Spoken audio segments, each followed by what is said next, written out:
Public ఇప్పుడు మా రాముల తాత చెయ్యాలి కదా, మరి పెద్ద మనిషి ఏం చేస్తున్నాడో అడుచుకుందాం పాండ్రి. ఓ మోతవారి ఏం చేస్తున్నావే? అల్లా అరే శివను, మన కవితక్క పాచిని ఉంచుతుందటనా లేకుంటే పీకి పారుతుందటరా? అరే గట్ల మాట్లాడుతున్నావని అంటే వేంద్రా, బయట జనాలు ఏమనుకుంటారు ఏమని మాట్లాడుతున్నా అనేది జరంతరని ఆలోచన చేయదటనారా మన కవితక్క? నువ్వు పక్క పోయి పియ్యగున్నావు, కనీసం చెప్పాలనే చెప్పు, లేకిడి పారుకోవు. ఇంతకు మీ కవితక్క చేసిన పొరపాటేంది? బయట జనాలు మాట్లాడుతున్నది ఏందనేది ముందుగా చెప్పరా అయ్యా పెద్ద మనిషి? అది కాదురా, మన కవితక్క పాచి పెట్టినప్పుడు ఏమని మాట్లాడింది చెప్పురా.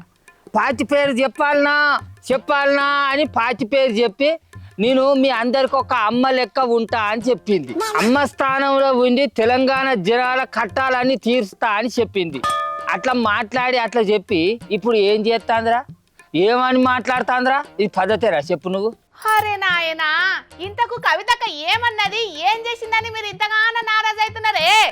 హలో హలో హలో, ఫోన్ కత్తిరింగా చేసింది కదా, ఇల్లు ఇక్కడి పాడుకోవు. తెలంగాణ రాష్ట్ర సేన అని బాహుబలి అంత బిల్డప్ తోటి పాచి పెట్టి మా ప్రజల గురించి ఆలోచించని ఈ పాచి మాకెందుకు? ఈ పాచిలో మేమేం పొగసూరేటట్టున్నాం. దండుగా ఈ పాచిలో పొడి వెళ్ళలేము మేము ఇక. అరే కవితక్క పెట్టిన టిఆర్ఎస్ పార్టీలో నీకు అవుతున్న ఇబ్బంది ఏంది తాత? అది చెప్పు, నేను కవితక్కకు చెప్తా గాని. అరే వచ్చినాం ఆయన బుజ్జి, మరి ఆమె ఇంత విలువాలనో వద్దో నాకు తెలియదు కానీ మా కల్వకుంట్ల కవితక్క పాచి పెట్టింది ప్రజల కోసానికో లేకపోతే ఆమె అవగారింట్ల హక్కుల కోసానికో నాకు అర్థమే అయితే లేదు అంచలో. ఇవి ఇంత పంచాది పాచిలో మేము అనవసరంగా శరీకైనవా అని అనిపిస్తుంది అంచను. ఓర్ని పార్టీ పెట్టిన 4 వద్దులకే గట్లెట్లా అంటే తాత, ఇంకా మస్తు కాలం ముంగట్టున్నది. రాజకీయం అన్నప్పుడు పెద్ద పెద్ద సవాళ్ళను ఎదుర్కోవాల్సి ఉంటది. ఆ సవాళ్ళ సంగతి ఏమో కానీ మా అక్క టార్గెట్ అంతా కారు పాచే ఉన్నట్టున్నది. వాళ్ళ అయ్యా వాళ్ళ అన్న హరీష్ రావు సారే ఉన్నట్టున్నది. నువ్వు అంచె వాళ్ళనే తిడుతుంది, ఆ అంచె వాళ్ళనే కడుగుతుంది అంచను. ఇంతకు నువ్వు ఏ ముచ్చట్లు తెలుసుకొని ఇట్లా మాట్లాడుతున్నావు అది చెప్పరాదే? వానలు లేక లోకం అంతా కరువు వచ్చింది. రాష్ట్ర జనాలకు నీళ్ళు అందియాలని చెప్పి పార్టీలు పార్టీల నాయకులు కార్యకర్తలు అంతా కాళేశ్వరం నీళ్ళ గురించి మాట్లాడుతుంటే మా కల్వకుంట్ల కవితక్క ఏం మాట్లాడుతుంది ఒక్క పారీను? 1400 కోట్లు ఇవాళ బీఆర్ఎస్ పార్టీ అకౌంట్లు ఉన్నాయి కదా, అవి క్విట్ ప్రోకి కింద వచ్చినాయి కాదా? అవినీతి సొమ్ము కాదా? ఆంధ్ర కాంట్రాక్టర్లు ఇచ్చినాయి కాదా?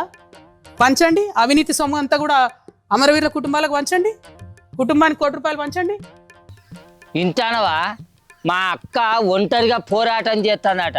మరి ఈ మాటలను బట్టి మా అక్క ఎవరి మీద పోరాటం చేస్తుందో ఎవరి కోసం పోరాటం చేస్తుందో నాకైతే అర్థమైతే లేదు. కారు పార్టీలకు ఎవరో ఇచ్చిన పండును జనాలకు పంచాలి అని అంటాంది కానీ అదే జనాలకు అధికార పార్టీలు ఇచ్చిన హామీలను నెరవేర్చాలని చెప్పి సర్కారును మాత్రం ఎన్నడూ ప్రశ్నించి అయితే అడుగుతలేదు. ఈ మాత్రం ఏదో నాకు అర్థమైతలేదు అంటున్నాం. కవితక్క ఇంకా కారు పాటే అధికారంలో ఉన్నది కావచ్చని అనుకుంటున్నదేమోనే మరి. అరే వీళ్ళంతా ఇట్లా కూడబలుకొని మాట్లాడతారో లేకపోతే వచ్చే ఎలక్షన్ నాటికి కారు పార్టీలు ముంగడబడి తట్టుకున్నారు, వాళ్ళని ఎత్తన చేసి మందిలో పలసన చేయాలని ఇట్లా మాట్లాడతారో నాకు అర్థమైతలేదు. కానీ అధికార కాంగ్రెస్ పార్టీని ముఖ్యమంత్రి రేవంత్ సార్ని ఇడిచిపెట్టి ఏ అధికారం లేని కారు పార్టీ పెద్ద మనిషి కేసీఆర్ సార్ను ఇటు అధికార కాంగ్రెస్ పార్టీ దేశం కోసం ధర్మం కోసం మాట్లాడే పువ్వు పార్టీ, నిన్న మొన్న కొత్తగా పెట్టిన పార్టీ అదే తానుగుడ్డైన మా కల్వకుంట్ల కవితక్క కూడా కారు పార్టీని కేసీఆర్ సార్నే టార్గెట్ చేస్తాను. క్యా మతలబ్ హై? మతలబ్ ఏం లేదు, మ్యాటర్ లేక తెరేనకాల ఏం నడుతున్నదో తెలియదు కానీ నువ్వన్నట్టు ఏ పాటలు చూడు కారు పార్టీనే టార్గెట్ చేస్తున్నారే. అరే గమ్మ పువ్వు పార్టీ లీడరు ఈటల రాజేందర్ అన్న ఎంత చక్కదనాలుగా మాట్లాడుతాడు.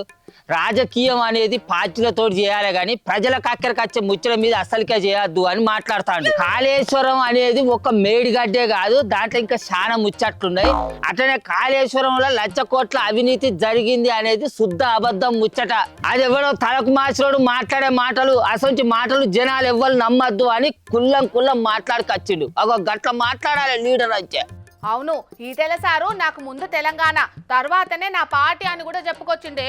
భారతీయ Janata Party fundamental principle nation first, party next, personal last. నాకు నా తెలంగాణ ఫస్ట్, తర్వాత party next, last my personal. తిన్నింటి వాసాలు లెక్క పెట్టే లీడర్లు ఉన్న ఈ కాలంలో గిసొంటి నిజాయితీ గల లీడర్ ఉండు పువ్వు పాచి అదృష్టం అన్నట్టే. ఏది నిజం ఏది అబద్ధం అని జనాలకు కుల్లం కుల్లగా ఒక గిత్త చెప్పాలి. ఇగో ఇది నాయకత్వ లక్షణాలంటే. కానీ కవితక్క మాటలు వింటుంటేనే బాధ అనిపిస్తున్నదే తాత. అసలు ఆమె కారు పార్టీని తిట్టే ముందు జర్రంతనన్న ఆలోచన చేయాలి కదా. కారు పార్టీని తిడుతాంది అని అంటే ఆ పార్టీ పెద్ద మనిషి వాళ్ళ నాయన కేసీఆర్ సార్ను తిట్టినట్టే కదా. ఆ పార్టీ వర్కింగ్ ప్రెసిడెంట్ వాళ్ళ అన్న కేటీఆర్ సార్ను కూడా తిట్టినట్టే కదా. ఆయన జనాలకు ఇచ్చిన హామీలను నెరవేర్చని అధికార కాంగ్రెస్ పార్టీని ముఖ్యమంత్రి రేవంత్ సార్ విడిచిపెట్టి కారు పార్టీ మీద బురద చల్లితే ఈమెకి ఏం వస్తుంది కావచ్చు, అసలు ఎందుకు ఇట్లా మాట్లాడుతుంది కావచ్చు.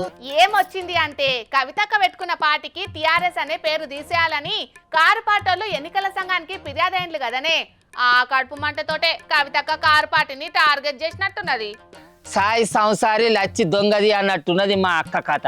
పార్టీ పేరు బయట పెట్టినప్పుడే జనాలు అందరూ అనుకున్నారు ఇదేమి రామావు కన్న తండ్రికి ఎన్నుపోటు ఓడిచినట్టు అయ్య పెట్టిన పార్టీ పేరును ఈమె పెట్టుకున్నాడు ఏంది, ఈమెకు ఏరే పేర్లే దొరకలేదా అని అనుకున్నారు. ఎరికేనా మరి?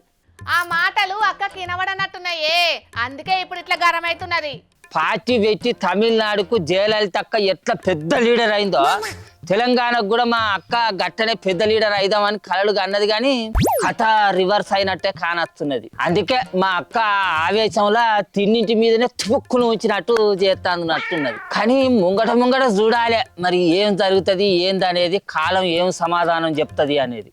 ఫోన్ వస్తుంది ఇద్దరా, వాడు శివన్ గారే ఫోన్ చేసినట్టునే. అలా అరే శివను ఫోన్ కత్తిరింగ్ చేసిన బాడుకావు. ప్రజా సమస్యల మీద పోరాటాలు చేస్తానన్న కవితక్క రాష్ట్రంలో ఉన్న కాంగ్రెస్ సర్కార్ను కేంద్రంలో అధికారంలో ఉన్న పువ్వు పార్టీ నడుచుకోవాలి, హామీలు అమలు చేయాలని వాళ్ళని గట్టిగా నిలదీయాలి. అంతేగాని అధికారంలో లేని కారు పార్టీ మీద ఎన్ని విమర్శలు చేసినా ఏముంటదోలా.